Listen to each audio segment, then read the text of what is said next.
July 4th, 1965, the Idle Hour Country Club, a prestigious group of Lexingtonians gathered to celebrate Independence Day. But this elite party would also mark the beginning of a murder mystery. Dr. Marrs Cawein and his wife, Marrs Cawein, were in attendance that night. They went to the Idle Hour Country Club with another couple, the Struthers, and they had dinner and quite a few drinks throughout the evening. They left around 1:30, went home to the Struthers' home. And that's where Chapter 2 of this mystery begins. Dr. Cawein stayed too intoxicated, is what he said, to leave, and he stayed the night at the Struthers' residence.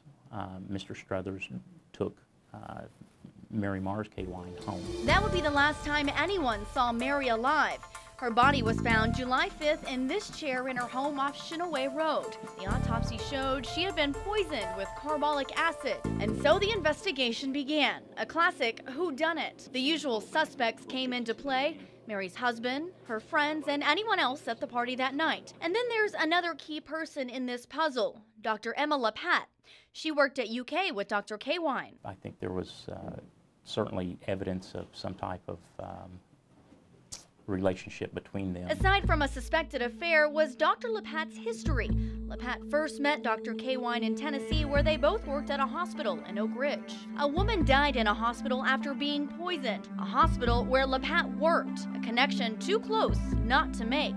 But keep in mind, this was 1965. We looked at it with a different set of eyes than we would today. A grand jury heard testimonies from at least 14 witnesses, but they returned no indictments. The case sat unsolved. Lieutenant Curlis picked up where the last detective left off and took a trip to California in 2009, where Dr. Emma LaPat lived. Another dead end, and with each day the people who were there that night continue to pass away.